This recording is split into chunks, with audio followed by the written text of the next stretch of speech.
अस्सलाम वालेकुम जी, welcome back to my YouTube channel lifestyle by Amna. I hope आप सब ठीक ठाक होंगे। अल्हम्दुलिल्लाह मैं भी बिल्कुल ठीक ठाक हूँ। तो जी रमज़ान सबको बहुत बहुत मुबारक all over the world. Dubai में कल रमज़ान था, आज पाकिस्तान में रमज़ान है। तो सबको रमज़ान की बहुत बहुत मुबारकबाद। इस रमज़ान में ढेर सारे रोज़े रखें, अल्लाह ताला की ढेर सारी इबादत करें, अल्लाह ताला से ढेर सारी चीज़ें मांगे, ढेर सारी चीज़ें बनाएं पकाएं, क्योंकि इस रमज़ान के महीने में कोई भी हिसाब किताब नहीं होता खाने पीने का। तो अपने आसपास के लोगों का भी ख्याल रखें, हमसायों का भी ख्याल रखें और अपने दोस्तों का भी ख्याल रखें, और जितनी भी खिदमत हो सके इंसानियत की वो इस रमज़ान के महीने में करें। जी ये मेरी रमज़ान से पहले की वीडियो है। मैंने कुछ चीज़ें लेकर आई हुई थी, जिसे मैंने पिछली वीडियो में बताया, तो वो मैंने सजाना शुरू कर दी थी यहाँ पे एक दिन पहले ही। क्योंकि मेरी तबीयत ख़राब थी इसलिए मैं एडिट करके वीडियोस डाल नहीं सकी, इसलिए जो बीच में एक दिन का गैप आया था वो इस वजह से आया था कि मैं एडिट करके डाल नहीं पा रही थी। तो एक इंसान जब काम कर रहा होता है ना, लाइक वीडियोस भी बना रहा होता है, घर की चीज़ें भी करनी होती है, साथ में आपको कैमरा एडजस्टमेंट करनी होती है, उसके बाद आपको एडिटिंग करनी होती है, अपलोड करनी होती है। तो वो जो एडिटिंग वाला काम है ना, वो बहुत ही ज़्यादा मुश्किल होता है, वो बहुत टाइम टेकिंग होता है। तो बस इसी चक्कर में मैं वीडियो एडिट नहीं कर पा रही थी और इसलिए अपलोड नहीं कर पाई। लेकिन मेरी कोशिश है कि मैं रोज़ाना वीडियो शेयर कर सकूं, अपलोड कर सकूं और आप लोगों के साथ अपनी वीडियोस, अपने व्लॉग शेयर करूं। इस वीडियो में मैंने घर की सारी सजावट की है, जितनी मुझसे हो सके, जितना मैं कर सकती थी मैंने घर को सजाया रमज़ान के लिए। रमज़ान में सिर्फ रोज़े रखना ज़रूरी नहीं होता कि आपने सहरी कर ली, इफ्तारी कर ली, बस सारा दिन सो लिया या नमाज़ें पढ़ ली, पूरा हो गया। रमज़ान को एंजॉय करें। रमज़ान ऐसा महीना है जो अल्लाह ताला हमें साल में सिर्फ एक दफ़ा इनायत करता है, और मैं कहती हूँ कि अगर एक दफ़ा आपको साल में ये मिलता है ना, तो वो ऐसा गुजारना चाहिए, ऐसा एंजॉय करना चाहिए कि आपको याद रहे कि हमने रमज़ान में बहुत इबादत की, हमने अच्छा बनाया, अच्छा खाया, लोगों की खिदमत की। इससे ना सिर्फ आपकी नेकियों में इजाफा होता है बल्कि आपकी पर्सनालिटी में भी बहुत पॉजिटिव इजाफा होता है। तो जी ये जो चीज़ें मैंने आपको दिखाई हैं, मैंने जगह जगह से ली थी। कुछ मैंने अल कबाइल से ली थी, कुछ मैंने अंसार गैलरी से ली थी, कुछ मुझे नेस्टो से मिल गई थी। तो मैंने एक जगह से जाके ये सब चीज़ें नहीं ली। और ये जो बखूर था ये मैं अंसार गैलरी से लेकर आई थी। ये तकरीबन एक या 2 दिरहम का एक छोटा सा पैकेट था, और ये हमारे पास कोयले पहले से ही पड़े हुए थे।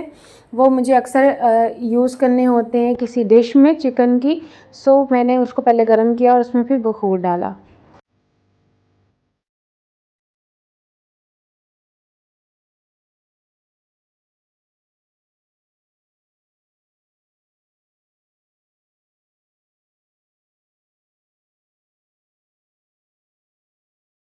पहली सेरी से एक दिन पहले की वीडियो है। इसमें मैंने केक बनाया था, चीज़ केक। मैं आपके साथ शेयर करूंगी। कैरमल चीज़ केक बनाया था, उसके लिए मैं कुछ चीज़ें लेकर आई थी, वो भी मैं आपके साथ यहाँ पे शेयर कर दूंगी। पहले मैंने चॉपर निकाल के साइड पर रख दिए। कैरमल बिस्किट लाई थी, ये क्रीम है, ये चीज़ क्रीम है, और ये बिस्कॉफ क्रीम है, और कैरमल क्रीम ही इसको कह सकते हैं, और ये वनीला एसेंस है। अब सबसे पहले मैं केक बनाना शुरू करूँगी। उसके लिए जो बिस्किट हैं उसको चॉप कर लेना है, अच्छे तरीके से उसको पाउडरी फॉर्म में ले आना है। मैं यहाँ पे सारे पैकेट से बिस्किट निकाल के इसको चॉपर में अच्छे से चॉप कर लूँगी, इसका एक फ़ाइन पेस्ट आ जाए।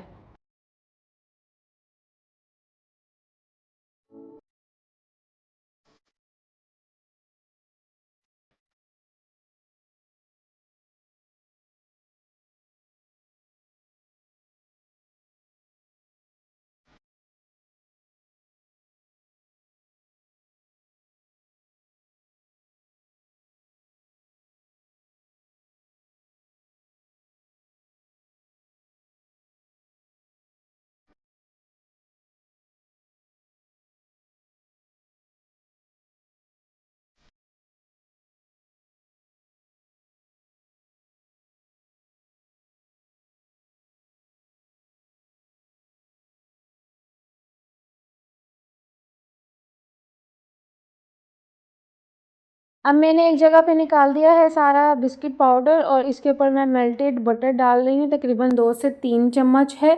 इसको अच्छी तरीके से मैं यहाँ पे मिक्स कर दूँगी चम्मच के साथ। लेकिन अब चूँकि मैं फ़र्स्ट टाइम बना रही हूँ इसलिए मैं चम्मच के साथ कर रही हूँ, लेकिन मैं यही प्रेफर करूँगी कि चॉपर में ही मेल्टेड बटर डाल के उसी में ही चॉप कर लिया जाए, तो वो ज़्यादा अच्छे तरीके से मेल्ट हो जाता है। वैसे ऐसे भी हो गया था, लेकिन टाइम ज़्यादा लगता है। ये जो यहाँ पे मून शेप का केक पैन है, ये सिलिकॉन फॉर्म में है। ये मैंने शीन से ऑर्डर किया था।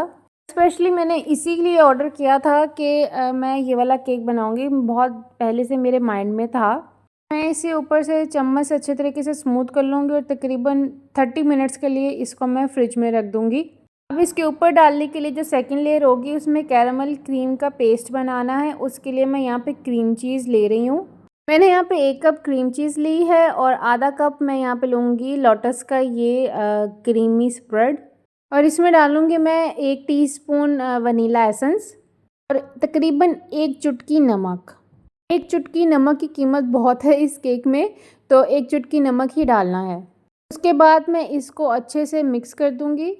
जो मशीन है ये मैंने आटा गूँथने के लिए ली थी, लेकिन इसमें केक मिक्सचर भी है तो मैंने इसी के साथ इसमें सारा डाल के इसको अच्छे से यहाँ पे मिक्स कर लिया।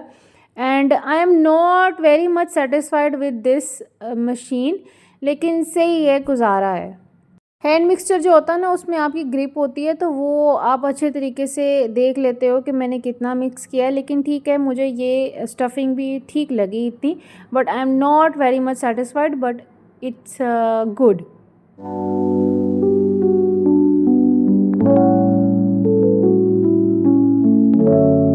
अब इसे निकाल के मैंने सेपरेट कर दिया और उसी में मैंने यहाँ पे फ्रेश क्रीम डाली है।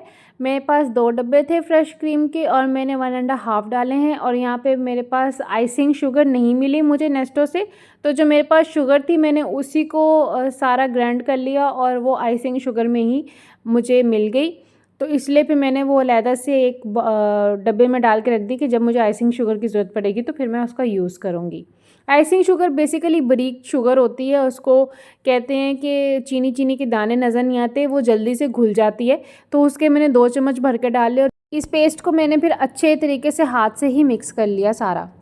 हाथ से यानी मैंने यहाँ पे स्पैचुला यूज़ की है, बट यहाँ पे क्रीम थोड़ी ज़्यादा डल गई थी इसलिए थोड़ा स्मूथ स्मूथ था, जैसे आप देख सकते हैं। इससे थोड़ा सा थिक होना चाहिए, इतना स्मूथ नहीं होना चाहिए। फिर ये होता है कि जब आप ये हटाते हो केक तो वो फिर सही तरीके से सख्त नहीं रहता। चीज़ केक जो होता है वो थोड़ा नरम नरम रहता है, इसलिए मैंने लास्ट में यही किया था कि मैंने मून हटाया नहीं था, फिर मैंने इसके अंदर से ही सबको सर्व किया था।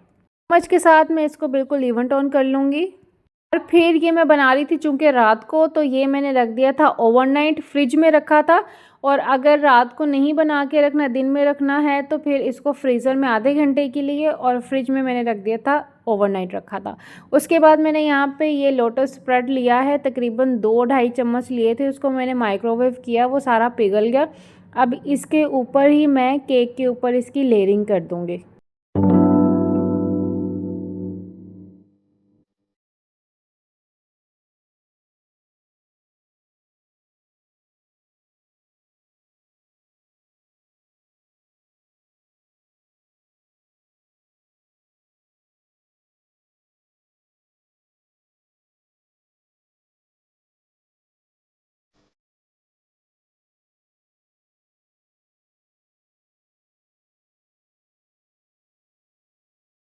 इसकी लेयरिंग हो गई है, इसको ज़रा नीट कर दूँगी और फिर इसको मैं तकरीबन मज़ीद 30 मिनट्स के लिए फ्रिज में रख दूँगी ताकि ये ऊपर से भी सही तरीके से सही बन जाए और फ्रीज़ हो जाए। अच्छा, अब मेरे पास ये था केक का कॉर्न। अब मैं इसके साथ ऊपर रमज़ान मुबारक लिख रही हूँ। जैसे मैंने बताया कि मेरी चीज़ थोड़ी ज़्यादा नरम थी, उसको बाहर निकालना यानी पूरा केक ख़राब करना, इसलिए मैंने नहीं निकाली। तो मैंने इसी तरह ही इसके अंदर ही केक को सर्व किया सबको। तो जी, आई होप आपको मेरी वीडियो और मेरा केक पसंद आया होगा। बहुत ईज़ी है, आप ज़रूर ट्राई कीजिएगा और मेरे चैनल को सब्सक्राइब कर दें जिन्होंने नहीं किया। जिन्होंने किया है उनका बहुत बहुत शुक्रिया और वीडियो को भी शेयर कर दें और मुझे दुआ में याद रखिएगा। अपना बहुत ज़्यादा ख्याल रखिएगा। अल्लाह हाफ़िज़। रमज़ान मुबारक।